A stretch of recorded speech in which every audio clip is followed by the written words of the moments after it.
Okay, Valerie, I've got 2:30 Eastern. Is it okay if I go ahead and get this party started officially? Absolutely. All right, awesome, everybody. Welcome. Good afternoon if you are on the East Coast. Good morning, I guess barely if you are on the West Coast. And if you're watching this as a recording, I hope you're having a good day no matter when and where you are. We are here to talk about major donor stewardship. Yes, strategies. They're going to help build some long-time relationships with those big-time givers. Thanks for joining us. I'm so excited that you're all here. We got a big room of people, and we got a fun hour planned for you over the next hour. Like I said, I'm Steven. I'm over here at Bloomerang, and I'll be moderating today's discussion, as always. Hopefully not as awkward as that was. So just a couple of housekeeping items. Just want to let you all know that we are recording this presentation, and we'll be sending out the recording as well as the slides later on today. So if you have to leave early, or maybe you get a meeting in a few minutes here, or you're at home like me and a toddler interrupts you, don't worry. We'll get you the slides and the recording later on. You won't miss a thing. Just look for an email from me a little later on today. But most importantly, I know a lot of you have already done this, but please send us chats throughout the hour or so. We're going to save time for Q&A at the end. There's a question box and a chat box. You can use either of those. We'll keep an eye on them. The Q&A box might have a little bit more visibility to us if you want to get your question answered, just an insider tip there. But bottom line, we'd love to hear from you. So don't be shy. Say hi in the chat, introduce yourself if you have not already, because we would love to hear from you. You can also send us a tweet. I'll keep an eye on Twitter. But like I said, don't sit on those hands, because we love for these sessions to be interactive. And if this is your first Bloomerang webinar, just want to say a special welcome to you first timers. We do these webinars every single week, every Thursday. We do about 50 sessions a year. We got a great slate of webinars queued up for this year. I'm really excited about. Today is by no means an exception to that. But if you've never heard of Bloomerang, Bloomerang is also a provider of donor management software. So check that out if you were interested, or maybe just kind of curious about us. All kinds of things on our website. You can watch videos, really get a good sense of what we're all about. But don't do that right now. At least wait an hour, because you all are in for a treat. One of my absolute most favorite people, and I don't say that very often, but it's true. You all are about to hear from one of the top higher ed fundraisers ever, in my opinion. Joining us from beautiful Philadelphia is my pal, Valerie Harris. Valerie, how's it going? You doing okay? Staying warm? I'm very good. I'm happy. I'm seeing all the people come in from all over the place. And I just hope I hope that I can share some information that everyone finds useful. Oh, I have no doubt. Like I said, you're awesome. You've done sessions for us before. And you all are going to want to follow Valerie after this. She's got a new, some really cool coursework that she's putting out herself that you can get hooked into. If you don't know Valerie, if you haven't attended some of her webinars with us in the past, she just retired, like I said, as the Senior Director of Stewardship and Communications at the University of Pennsylvania, has raised billions of dollars over her career, over 25 years doing this, not just for Penn, but for all kinds of nonprofits before that. Has also shared a lot of her knowledge, not just on this webinar series, but she's been really gracious with her time in contributing to our blog. She's written a lot about managing teams and being a mentor. So you're going to want to check that out as well, because she not only is an awesome fundraiser, but has built teams and diverse teams specifically, and something that I really appreciate about her. So Valerie, dang, you're awesome. I hate that I have already taken away a few minutes from you, because I know you got a lot of good stuff. So I'm going to stop sharing my screen and let you bring up those beautiful slides. Let's see if we can get it going. Okay, let me see if I can share mine. Okay, where's the share button? Are we there yet? Okay. I don't see it yet. I still see you. Did you hit the green button? There it goes. Oh, there it goes. There's a delay. Yep, you're good, my friend. Take it away. Okay. Well, everyone, welcome to this presentation on building lasting relationships with your most significant givers. I know on Bloomerang it says major donor stewardship, but I had to go with what I know, and I call it major donor love. So let us talk about showing your major donors some love and getting their commitment to your organization and your mission. As Stephen said, I'm Valerie Harris, lately of the University of Pennsylvania, now of vharrisprojects.com, where I provide courses, workbooks, webinars, and other resources for fundraising professionals. I've worked for nonprofit agencies, big and small, for more than 25 years, and spent the last 10 years at the University of Pennsylvania, where I specialized in leadership communications to Penn's most significant donors. So if you are a small, mid-sized, or startup nonprofit, or if you're new to working with major donors and want to learn something about how the most successful fundraisers show and receive major donor love, this webinar is for you. All righty now. Major donors equal your most significant givers. Most mid-sized and large organizations reach their current capacity with the support of one or more significant gifts from a generous individual, foundation, or corporate partner. Successful fundraisers and major gift officers know that individual major donors are the most efficient, most direct way to raise substantial amounts of money. Professionals at smaller groups often find fundraising with individuals intimidating. These fundraisers can't wrap their minds around coming out and asking someone for money. So they don't put the procedures in place, they don't get the necessary training, and they don't gain the experience to effectively implement a major donor program. But everybody could benefit from having major donors. So why does everyone desire major donors? Well, for the significant financial support they can provide, of course, but also for the connections to other potential donors, the prestige of their association with your organization, the thought leadership, the advice. These are the intangibles that major donors often bring to the table. So who qualifies as a major donor at your organization? For some, a major donor is a $500 or a $1,000 donor who gives regularly. For others, it's someone who has contributed $25,000. For others, $250,000. The level of giving that defines a major donor depends on your organization and the size of the other gifts that you get through solicitations, memberships, subscriptions, grants, special events, and other strategies.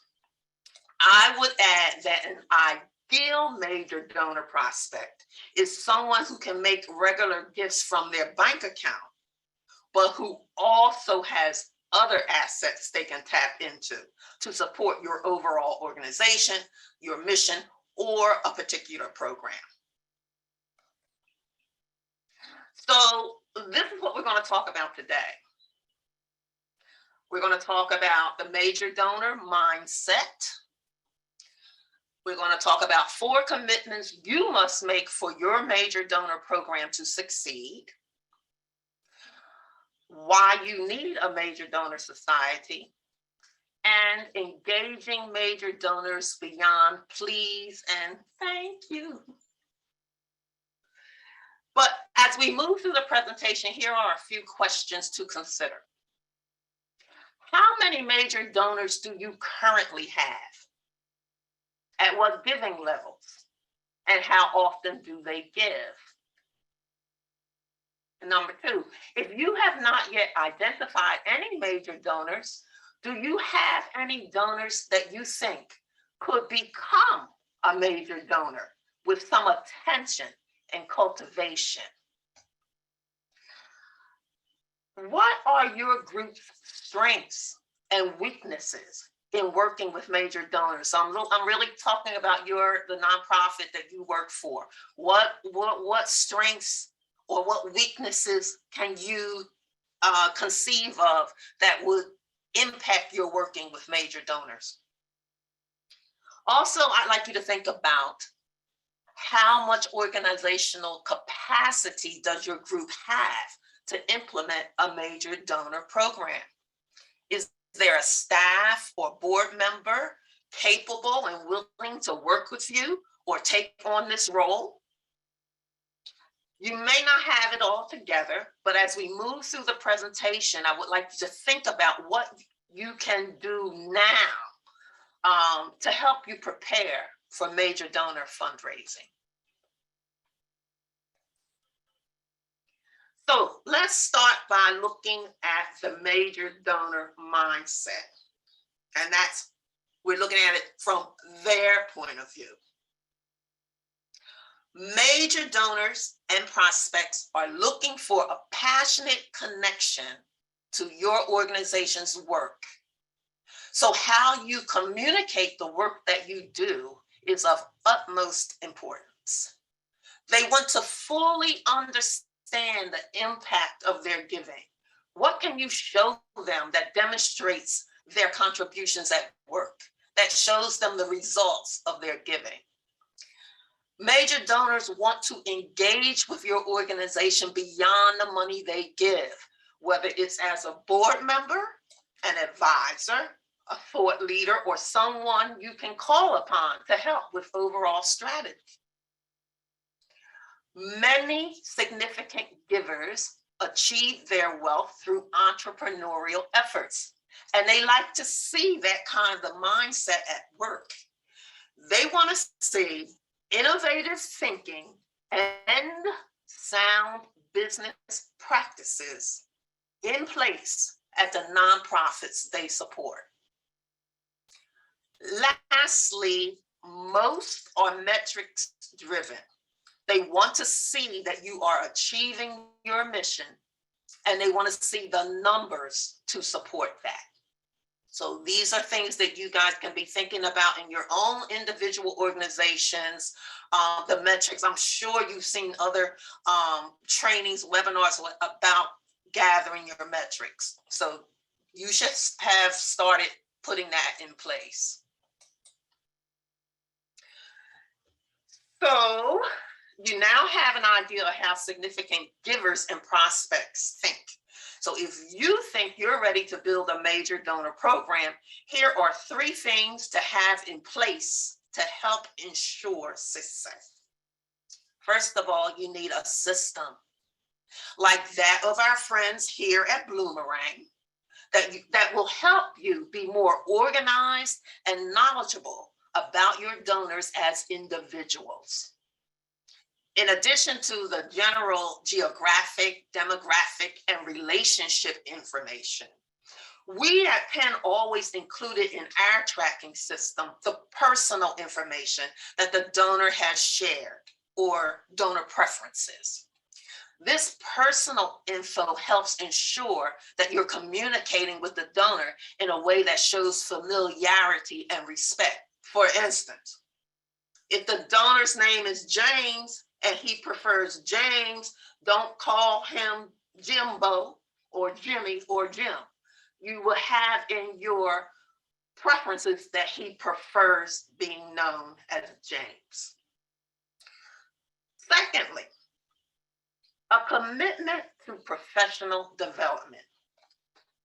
If you don't know, ask somebody. Whether it's talking to donors, writing solicitations, developing personalized proposals, whatever the area in which you, your staff, or volunteers are deficient, commit to finding the professional development resources and training that will prepare you to manage your program and donors appropriately and with confidence.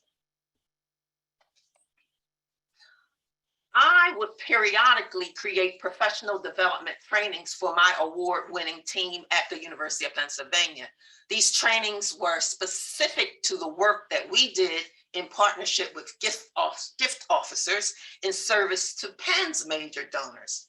I have an online course available now, Writing to Donors, the Thank You and More, that you may be interested in, and you'll be able to find that later on. But getting back to this program that you need to have in place, The third thing you must put in place is a donor communication strategy. It can include grant writing because a foundation can be a major donor. And it might include publications targeted to this donor segment, but it must include personalized communications to individuals who support you with substantial gifts. Okay, so we looked at the major donor mindset from the donor's point of view. Now let's look at what you need to bring to the table. The most important aspect, I think, of your mindset in pursuing major donors and implementing a major donor program is commitment. Commitment usually involves some kind of investment of money, of time, of change in behavior, and or just how you operate or manage your business. Here are 4 commitments you must make in order to successfully implement a major donor program. You must commit to prospect research. You must commit to relationship building. You must commit to fundraising in person. And bottom line, consistent, personalized donor communications. So let's go on this major donor journey, starting with prospect research. There are lots of prospect research software available. And although these tools require a financial investment, there's a reason why prospect research is a best practice for those who are successful in attracting major donors. So one of the things that I believe you must commit to is this. And if you have to invest some money to do that, just find the one that suits your budget. Something is out there. Actually, I love prospect research because I like to learn about people and I like to learn about how they make their money too, and where their money is coming from. So key factors that you'll look for include wealth markers, such as real estate and other assets. And in fact, partnerships in football teams and stuff like that. Thinking of the season and knowing about some donors that we have dealt with. So wealth markers. You should also look at their education and business affiliations. You could look at their past giving, their philanthropic interests and tendencies, like whether they support local agencies or only give to organizations with a national profile. These factors help you determine a donor's ability and willingness to donate to a specific cause. Secondly, do your homework. If you are not ready to invest in prospect research software, there is still a lot of information you can find online about a prospective donor, especially about those in the business world. Google them. Check out their LinkedIn profile. You may even learn some things that tell you that perhaps they are not the best fit for you and your organization. You don't want to reach out to a prospect who is being indicted for fraud or domestic violence or whatever. Major donor love does not mean you give up your values to nab a significant gift. You just want to know as much as you reasonably and respectfully can about a prospect so that you can comfortably converse with them and develop an appropriate ask. Third, use your existing network. For instance, you might have a faithful donor whose contributions have been steadily increasing. With prospect research, you can take a deeper dive into the donor's giving history and preferences outside of your organization, and perhaps figure out the best strategy for asking for a major gift. And lastly, leverage your board. Even if members of your board are not major donors themselves, your board members may have the connections you need to reach out to certain prospects. An introduction from a trusted ally will help you get in the door with donors faster than starting from scratch. So while you're exploring your existing network and researching prospects, make sure you have a communications package that provides detailed information about the types of programs you offer and their impact on your community. It's one of those things you can do now to prepare to approach major donors. You want to have a communications package to send ahead of your initial meeting, as it's always helpful if prospects have a clear understanding of what you do and why it's important. If you can't send it ahead, be sure to have a package to share when you meet. Your communications package can include an annual report, a sample newsletter that goes to your constituents, or a publication that goes to other donors, or a link to a video essay about your activities and constituent success. Whatever the package includes, it must be well prepared with no errors, because you want to communicate to your prospects that you can provide a quality donor experience, as well as meet the needs of your constituents.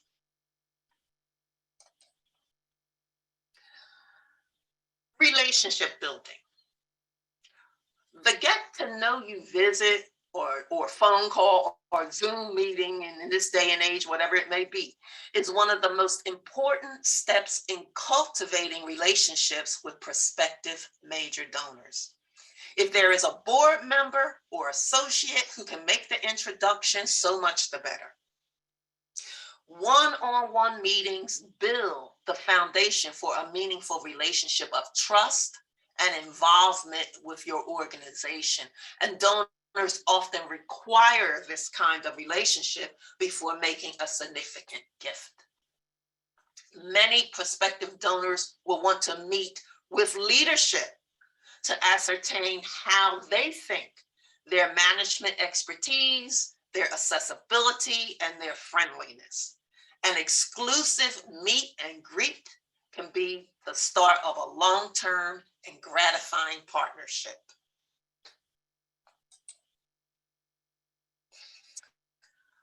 Also, invite prospects to a VIP event. Small, exclusive, and personal events let major prospects see for themselves how they can play a key role in serving your mission. For instance, I used to work for a program, Philadelphia High School Academies, and they ran a student entrepreneurial program. We would invite local industry leaders in relevant areas to attend a business fair, followed by a reception in which these leaders get to meet presenting students. Not only did gifts come out of that, internships came out of that, tools and books and workbooks and things that the students could use to kind of really delve into the vocational area in which they were interested in. All kinds of things could come into that. So it's very good for your prospects to see and meet the constituents that you serve. Also, small informational luncheons also allow you to educate prospects about your work without being too formal. And I know fundraisers at Penn use those informational luncheons a lot. The same with office tours. Show prospects what you're about, your staff, how you operate on the daily. That's another thing about diversifying. This reminds me about diversifying teams and diversifying your workplace. Because if they come into your office and you're just like, you know, what you're putting out there is not what they see, that's a red flag.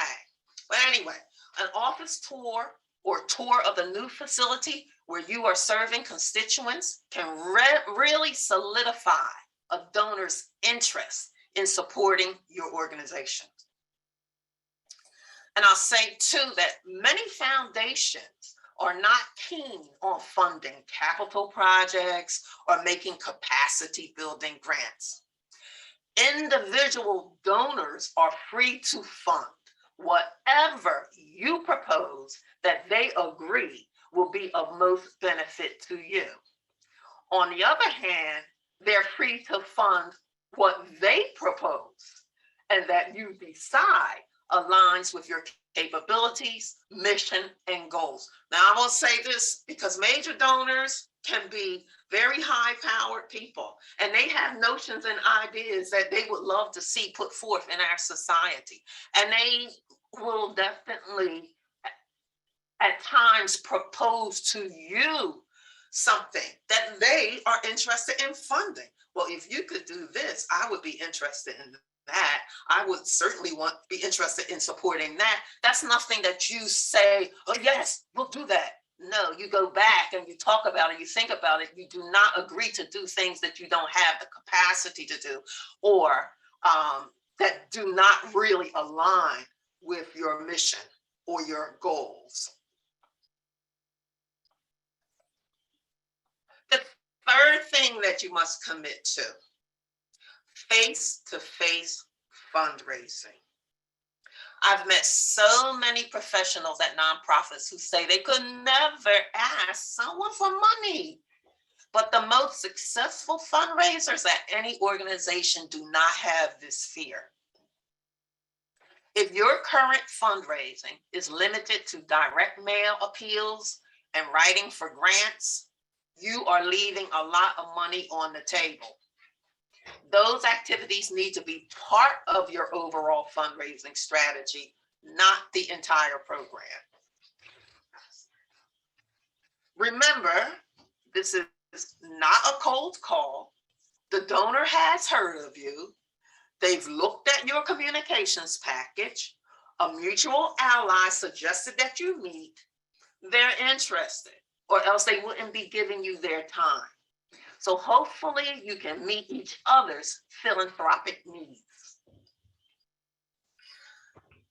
Commit to getting the training you need.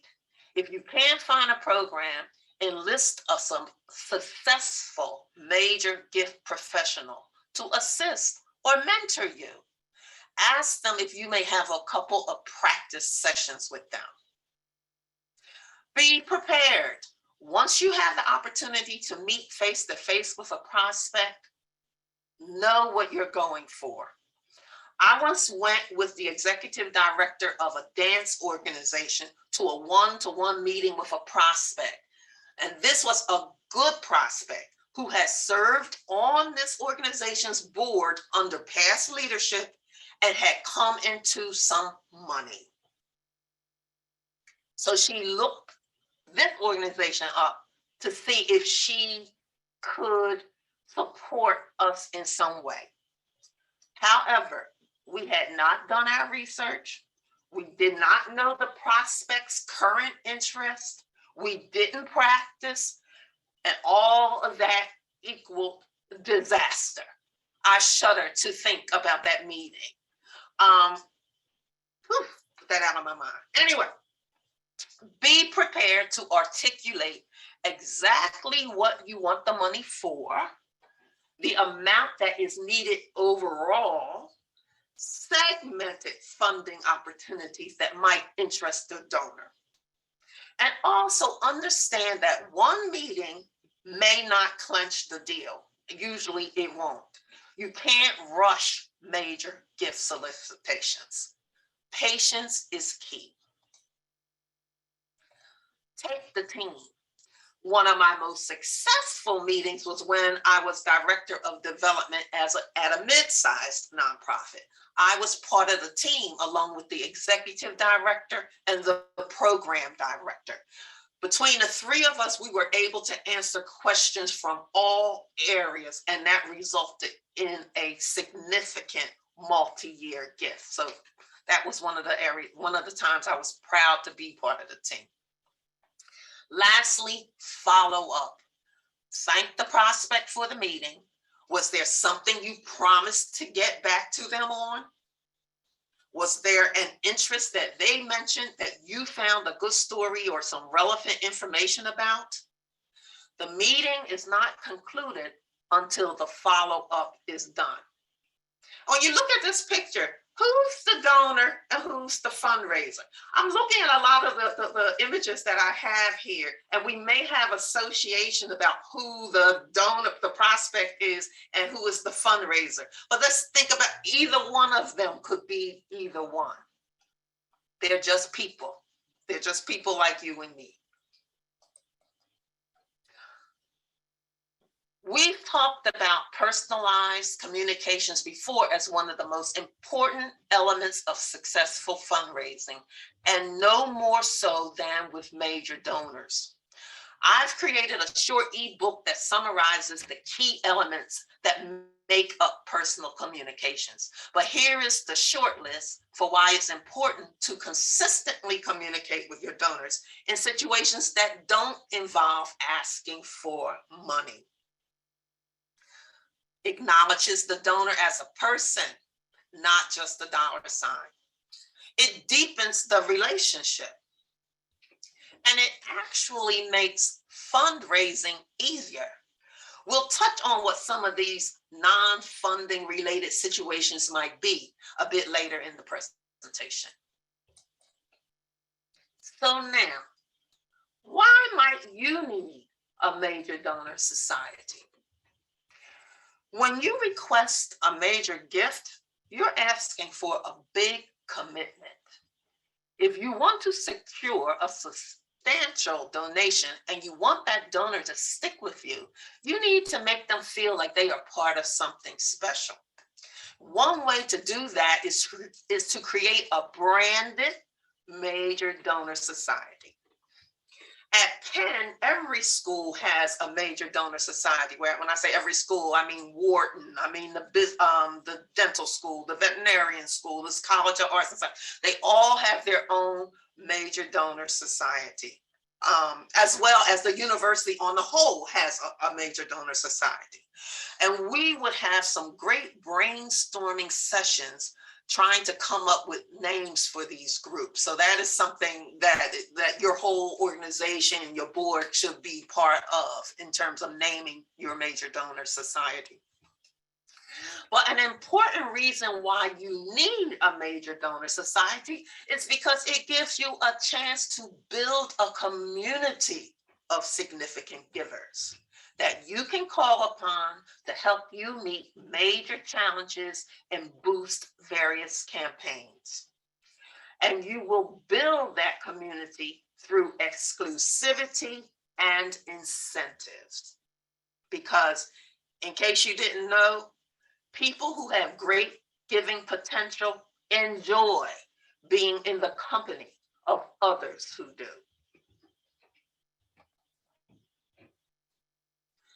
So, the first recruits for your major donor society will be your existing donors who give at a certain level. A major donor society encourages mid-level donors to up their giving.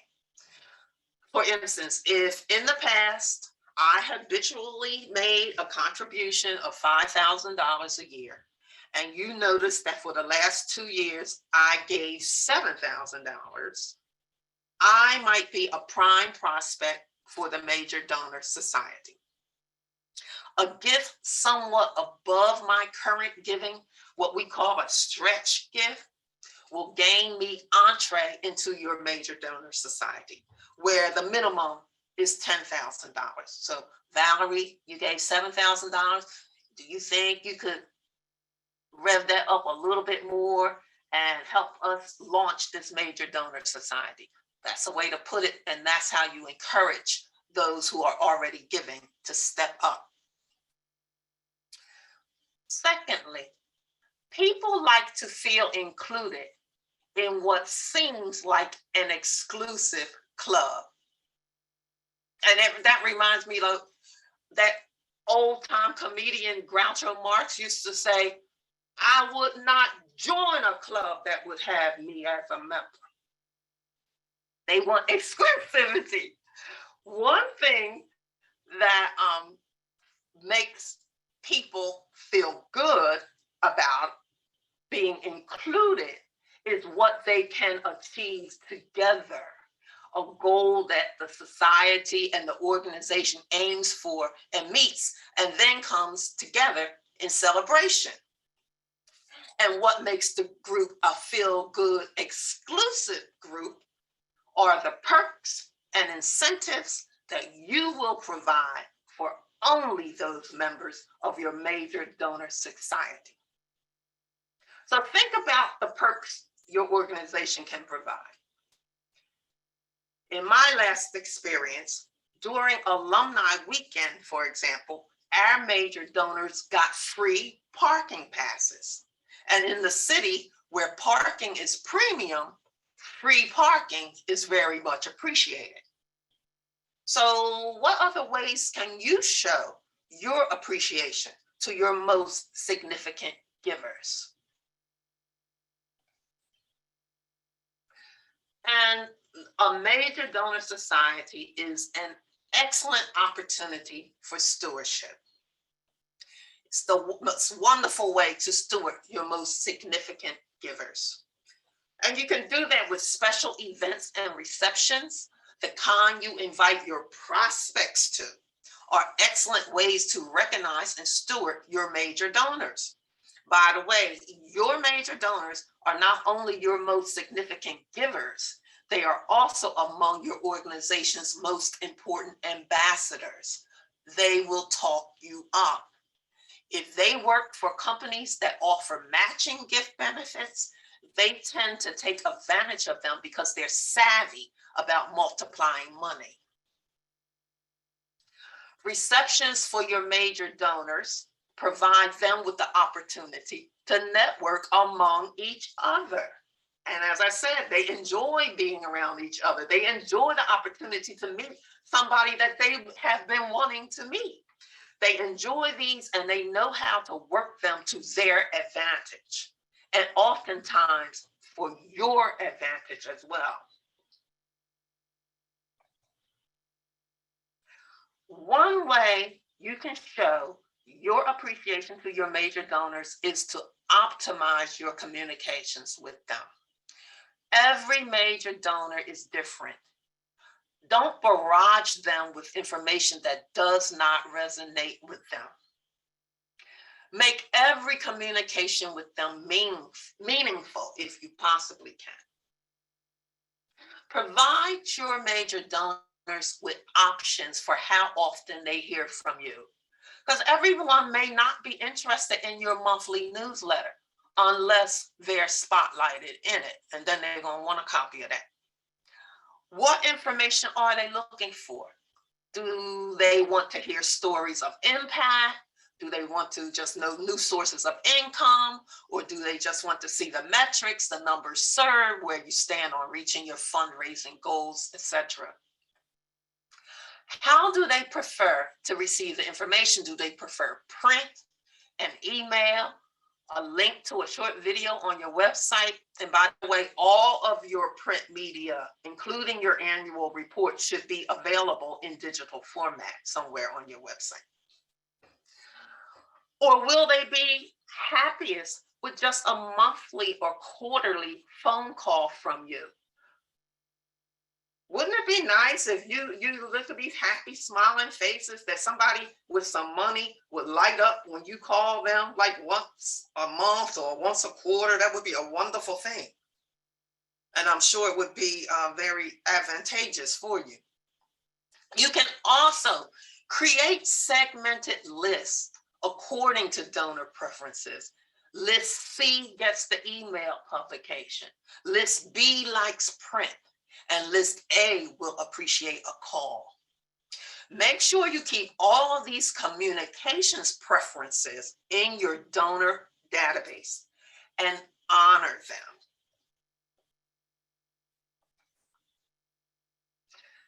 Now, let let's talk a little bit about ways to engage your major donors besides please and thank you.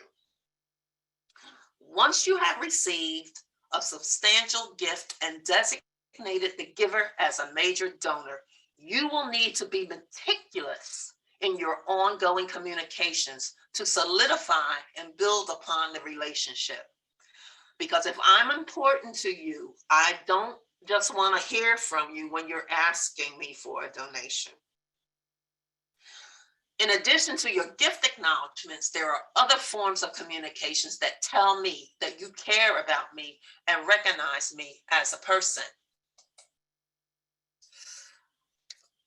I developed an editorial workshop for my team where we examined some of the non-solicitation communications we sent to our major donors throughout the year. And we asked, what are these stay in touch non-solicitation communications meant to do?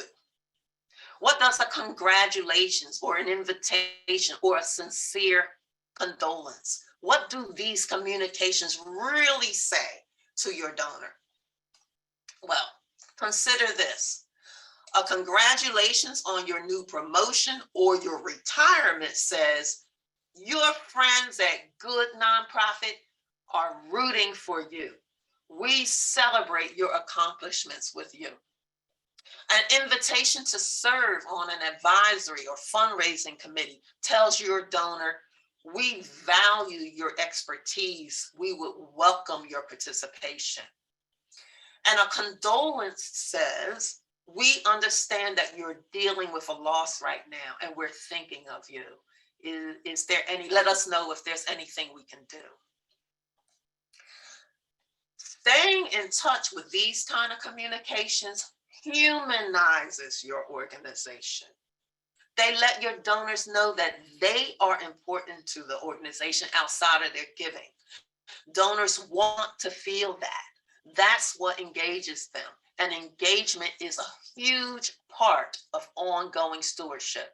And on this image here, where the woman is reading the newspaper, it may be the newspaper where you find out that somebody suffered a loss, or somebody got a promotion, or somebody is, being lauded for their contribution to, and I mean their work contribution to a different project or something.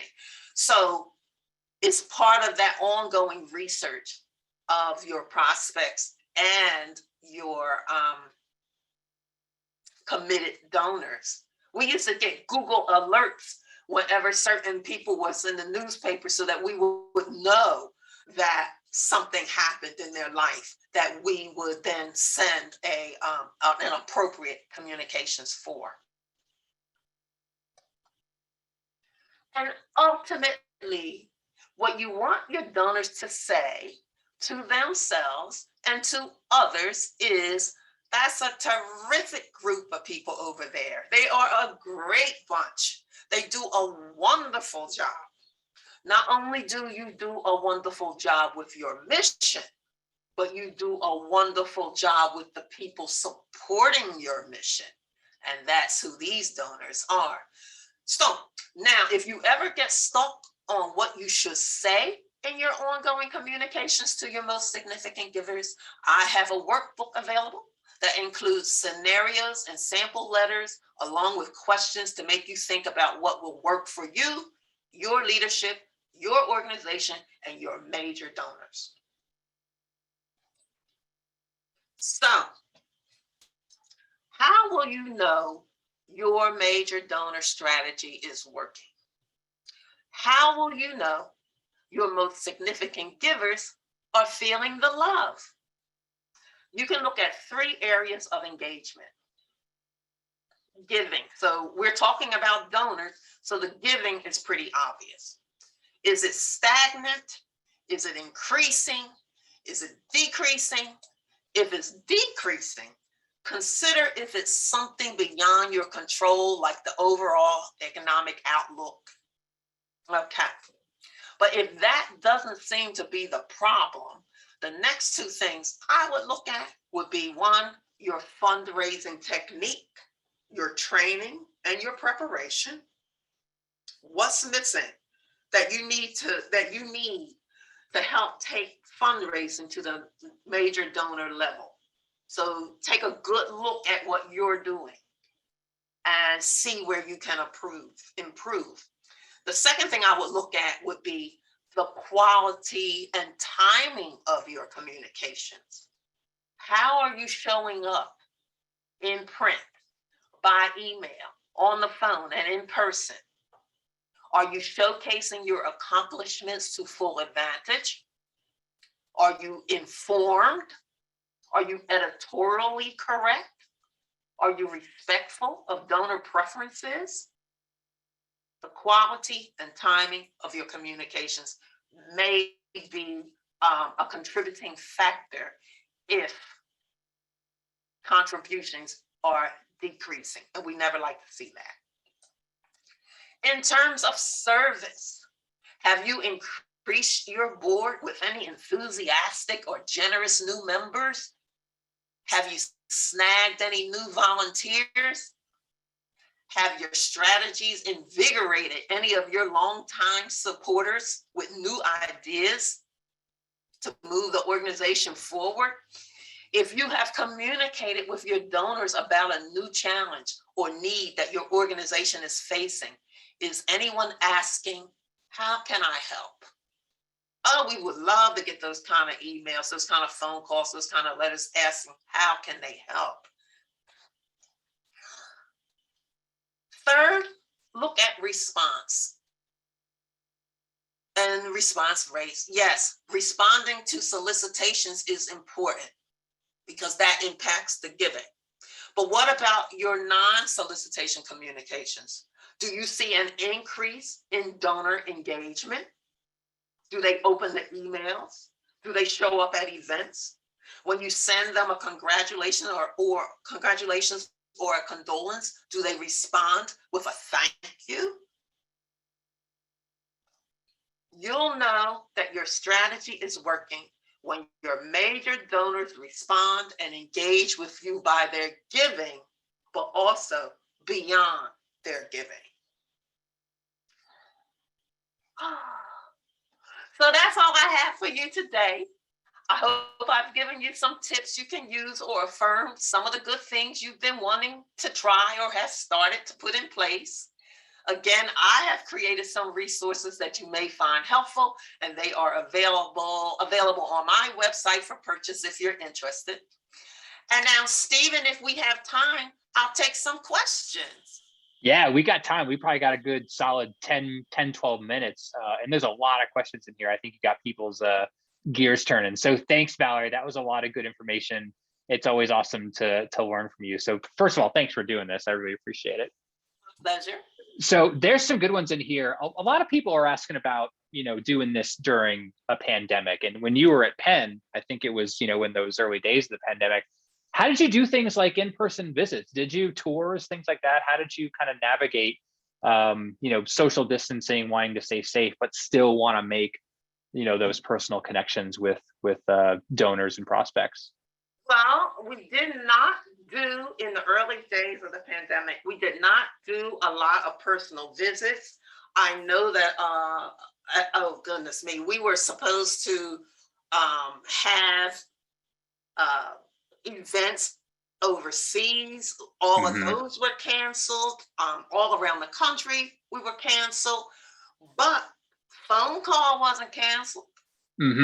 Email wasn't canceled, and email worked so well. Oh my God. Email, and I'm sure participants have heard of this too, because when I talk about sending a condolence or sending a congratulations, now that we were doing so much by email, now condolences we do not send by email, we do send a hard copy. But congratulating and all that stuff, all the things we were doing by email, donors were responding. Even if they did not respond before, they were definitely responding because everybody was on email.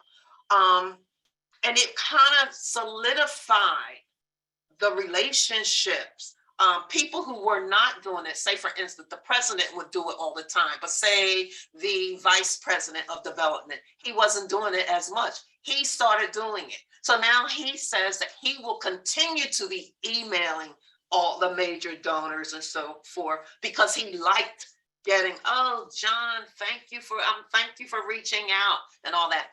Email works wonderfully, and people understand that. I love it. Here's another one. A lot of people ask variations of this question too, so I want to get to it. We were talking before, and you told the story of how you experienced kind of botching a donor meeting because you didn't do your research, or maybe you set a gaffe or something like that. And you mentioned that in the presentation too. A lot of folks are wondering, how did you recover from that? What can you do to maybe, mend those fences and hopefully salvage that relationship when maybe something awkward or unfortunate has occurred in the communication or in meeting with them? Can you overcome it? Now there are some cases where you can't overcome it. I would say this: if the faux pas occurred and it was not with the executive director was not at the meeting, say it was just the development director and a fundraiser or whatever was at the meeting and something didn't go right, and they kind of got the feeling from the donor that the executive director could then say, dear so-and-so, I understand that you met with so-and-so and so-and-so, and don't admit that they was foolish. Yeah. Just try to clarify. I just wanted to clarify with you, blah, blah, blah, blah, blah. So yes, it depends on who was at the meeting. And I would think that it would be more salvageable if the very top person was not at the meeting. In my case, it was a very tiny organization, and the top person was at the meeting, and she just did not have a clue. She did not have a clue of how to meet with that. But that's when you gotta be thinking, we're going to go after this segment. Yep. And what do we need to do to prepare to go after this segment? Now, if she had also had a great board, and I know you have people come on here talking about how to build a great board, and maybe somebody, the chairman of the board, could contact that person. But even that chairman needs to tread lightly. You don't want to admit a whole bunch of foolishness. You just want to get over it. Yep, that makes sense. I love it. Yeah, bringing in the bigger guns sometimes that can help. Dang, there's a lot of good ones here. I want to get to as many as possible. What about Valerie? You talked a lot about doing your research. What tools have you used? A lot of people are putting in the chat like Wealth Engine and Donor Search and iWave and some of those prospect research tools. Are there any that you're familiar with and have used, or maybe other things besides kind of those, financial or wealth screening tools? Well, actually, as I said, for the last 10 years, I was with a huge organization, and we have whole departments that do that themselves. Right. I was I don't know, it's something called,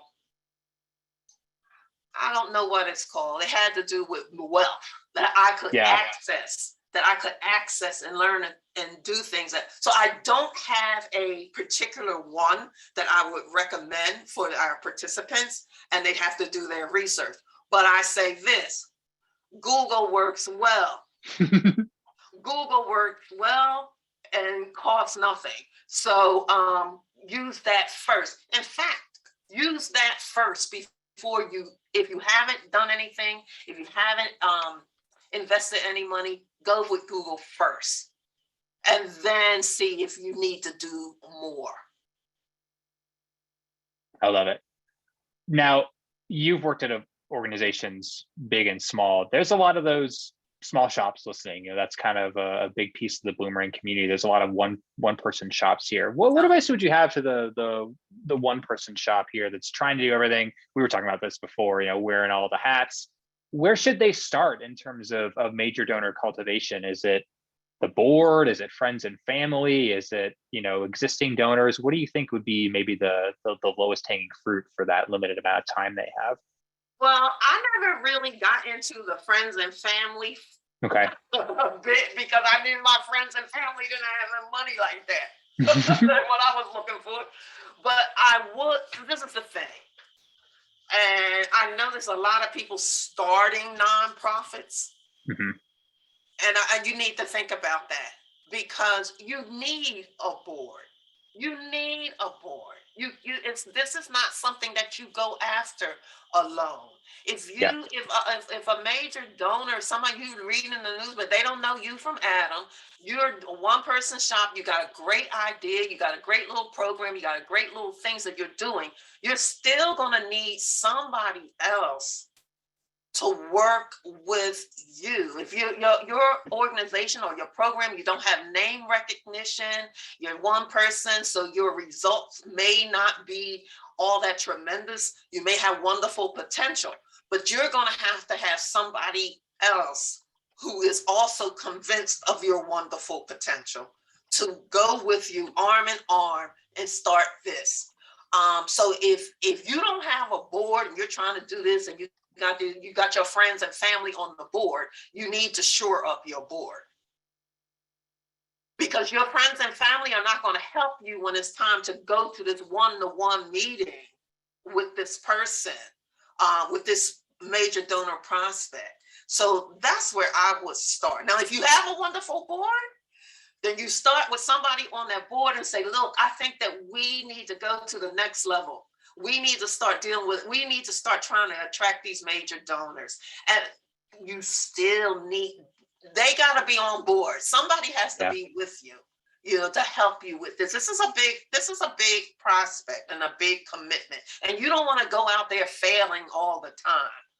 I did it once and it was a lifetime enough for me. So, where I would start is with my board. And if I already got a good board, then I would get a commitment from somebody on the board to work with me. And let's start with the research.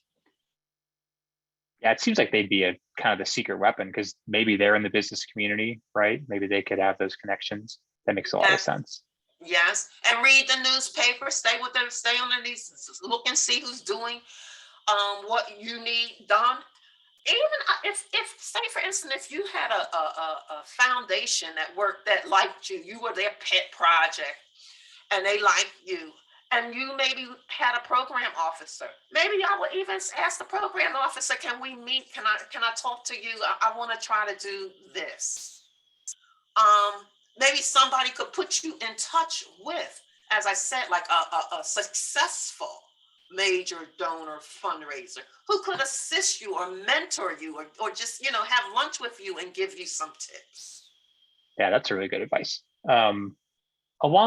Since you mentioned it, a lot of people have asked for advice when they have maybe reached out to that prospect. Maybe they're already a donor, maybe they're not, and not getting a response, that they don't want to be annoying. When is it time to maybe move on, I guess? Yeah, what do you think? When is it time to, people, I don't know how they're communicating with the person, if they were communicating via letter, if they're communicating with being email, but I think that I think that I would play it by ear in terms of like what I'm sending them. What am I sending them? If I'm just getting no response from them, I would give it up. But maybe the last thing I would try if I had somebody else who could put in a word for me. Yeah. And if I would try that. And then if they could, and I've had this too, I talked to somebody, they're just not interested. Okay. Then you gotta move on. It's not your people, right? That's okay. Right. It's not your people. Well, You're my people, Valerie. I'm so happy that we got to hang out with you for an hour. I know there's a lot of questions we didn't get to. Is it okay if maybe I send those to you, Valerie, if you want to reach out, or can people reach out to you? Is that okay? They could absolutely send, reach out to me at vharris@vharrisprojects.com. You can send me the questions that you have in the chat, and I'll try to get to them as well. There's a lot. I know you're super busy. You've got a lot going on. You're helping out people, doing webinars, helping all the coursework. We'll link to all that. We'll send everybody those links so you won't miss anything, as well as the slides and the recording. Valerie, thanks for doing this. You're awesome. This is brightened up my week.